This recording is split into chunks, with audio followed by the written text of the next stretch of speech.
à ce nouveau numéro de votre édition de Journal. Et au sommaire de cette édition, le Mali, le Niger et le Burkina Faso ne font plus partie de la CEDEAO après des mois de tension entre ces pays. Et la CEDEAO se retrait est une décision mûrement réfléchie par ces États du Sahel. Mais elle n'est pas sans conséquences. Suivez dans ce journal plus de détails. Et puis le président directeur général du groupe MTN, Ralph Mupita, a effectué une visite de travail au Bénin à travers une rencontre avec les médias. Il a dévoilé la raison de sa visite. On revient sur ses propos dans cette émission. Et ce sera tout pour les titres. Le développement juste après ceci.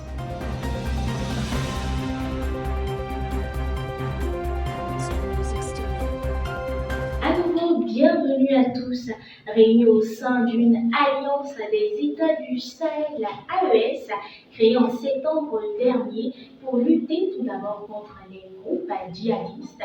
Le Mali, le Burkina et le Niger prennent leur destin en main. Ces trois pays ayant connu des coups d'État étant sous le poids de lourdes sanctions économiques imposées aux trois pays également suspendus des instances de la CEDEAO ont annoncé bien sûr dimanche 28 janvier dernier lors très sans délai de l'organisation ouest-africaine. Il reproche à la communauté économique à l'éloignement des idéaux des pères fondateurs et du panafricanisme, l'influence également de puissances étrangères devenues une menace et l'imposition de sanctions qu'il juge illégales et irresponsables. Je vous invite à suivre cet élément pour plus de détails. La CEDEAO nous torture depuis longtemps maintenant. Mais aujourd'hui, c'est un beau jour. La CEDEAO, ce sont des traîtres. Et c'est pour cela que l'Alliance des États du Sahel l'a quittée. C'est une grande fête. Sommes-nous vraiment préparés à quitter la CEDEAO? Parce que quitter la CEDEAO engendre des conséquences. Sommes-nous vraiment prêts à faire face aux conséquences? L'organisation n'a pas porté assistance à nos États dans le cadre de notre lutte existentielle contre le terrorisme et l'insécurité. Pire, lorsque ces États ont décidé de prendre leur destin en main, elle a adopté une posture irrationnelle et inacceptable en imposant des sanctions illégales, illégitimes, inhumaines et irresponsables. Vive le Mali! Vive le Burkina! Et vive le Niger!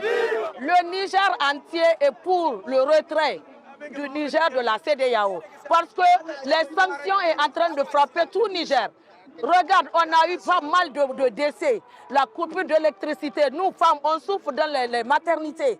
Les malades, on n'a pas de médicaments. Ils nous ont fermé les frontières. Rien ne rentre, rien ne sort. La CEDEAO est en train de perdre les deux plus grands pays de son espace, le Niger et le Mali. Et quand même, c'est des populations extrêmement importantes avec le plus grand taux de fécondité qu'on trouve au Mali, au Niger et au Burkina. Excusez-moi. Donc, c'est pas seulement, en fait, les choses... D'ailleurs, il y a un article que j'ai lu récemment à propos du Niger. Ils ont fait un petit calcul comme quoi ils sont en train... Alors, ils ont fait le calcul et ils pensent, économiquement parlant, qu'ils ont beaucoup plus, le Mali aussi, à gagner s'ils sont dans des accords bilatéraux que s'ils restent au niveau de la CEDEAO, parce que en fait, ils ont une balance commerciale déficitaire avec les pays de la CEDEAO et que leur principal commerce, principalement les exportations, vont vers l'extérieur. Et ce qu'ils importent vient des pays de la CEDEAO. Donc, autant importer de l'extérieur et pouvoir bénéficier. D'ailleurs, il y a quelque chose comme un gain d'à peu près 120 milliards de francs CFA pour certains pays lorsqu'ils vont sortir de la CEDEAO. Je ne sais pas ce que ça vaut, ces déclarations, mais quand même, il y a une réflexion qui a été menée derrière tout cela, qui est extrêmement intéressante. Aussi, il y a aussi la possibilité d'utiliser un certain nombre de rapports contradictoires et conflictuels au sein de la CEDEAO, et on voit très très bien que le monde de la CEDEAO n'est pas aussi unifié qu'on le pense, et que les rapports avec le Togo peuvent être autrement que ce qui est avec le Nigeria. La Mauritanie peut être, bon, elle n'est pas partie de la CEDEAO, mais c'est un verrou très important dans la relation avec le Mali pour l'arrivée vers l'Atlantique. Je ne connais pas encore la décision et la position du Sénégal, qui a des intérêts très importants avec le Mali. Le Burkina, bon, c'est un peu plus compliqué avec la Côte d'Ivoire, mais c'est sûr et certain que les rapports bilatéraux, parce qu'on est dans une forme de Brexit à l'africaine, mais il se peut que les rapports bilatéraux soient beaucoup plus lucratifs pour les trois pays. On reste collé à la même actualité avec l'économiste franco-béninois et ex-premier ministre du Bénin, Lionel Zinsou, a présenté sur RFI ce mercredi 31 janvier les implications socio-économiques liées au retrait du Mali, du Niger, du Burkina Faso de la CEDEAO. Il revient sur les conséquences de ces dates, notamment le fait que des droits de douane vont s'appliquer pour faire entrer leurs marchandises dans les pays membres de la communauté économique, ce qui pourrait repousser les potentiels investisseurs. Il ajoute qu'il est possible que ces pays s'isolent car d'un bout à l'autre de la CEDEAO, les échanges des populations sont trop nombreuses et il sera donc difficile de pouvoir les contenir vu la porosité de nos frontières. Je vous invite à suivre cet élément pour avoir plus d'éclaircissements. Dans l'actualité récente, le Niger, le Mali et le Burkina Faso ont annoncé leur intention de se retirer de la communauté économique des États de l'Afrique de l'Ouest. Ceci en réaction aux sanctions imposées après les récents coups d'État dans ces pays. Cette décision a suscité de vives réactions et suscite toujours des interrogations quant aux implications socio-économiques dans la région. Lionel Zinsou, ancien Premier ministre béninois et coprésident de la banque d'investissement panafricaine Southbridge, a analysé cette situation complexe. Selon lui, la solidarité entre ces trois pays n'est pas surprenante, étant donné les sanctions sévères imposées par la CEDEAO, en particulier au Niger.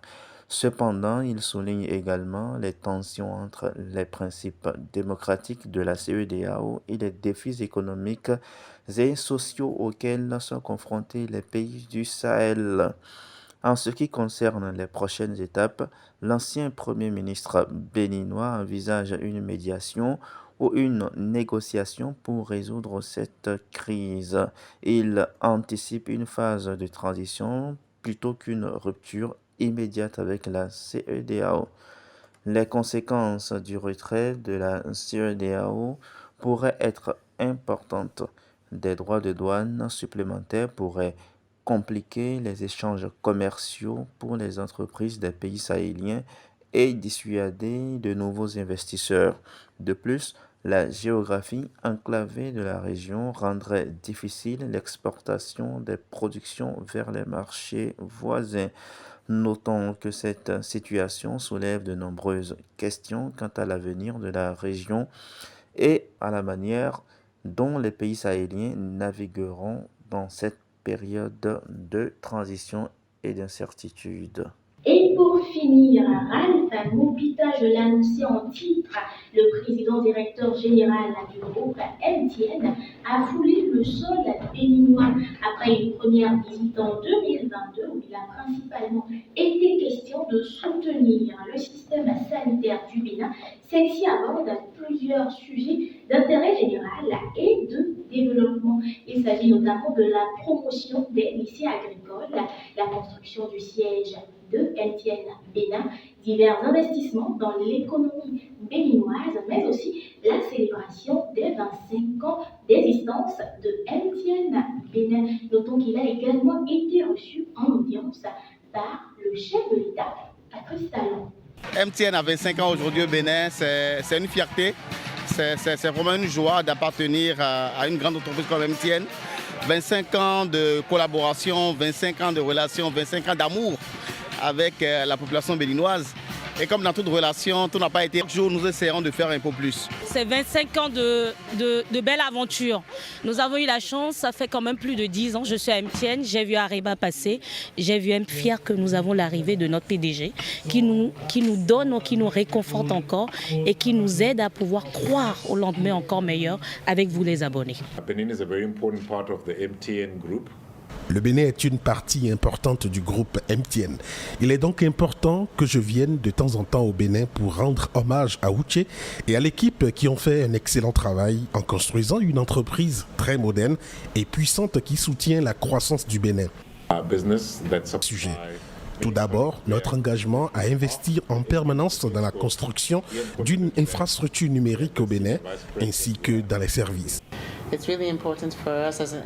Nous avons eu la visite de la ministre du numérique et de la digitalisation il y a environ une dizaine de jours, où nous avons qu'industrie de comprendre le rôle que jouera la 5G dans la conduite de l'agenda numérique. Et ce sera tout pour cette tranche informative, chers internautes. Merci de toujours prendre le rendez-vous du journal sur Ibiza TV. On se dit à très bientôt pour un tout nouveau numéro. D'ici là, portez-vous bien. Au revoir.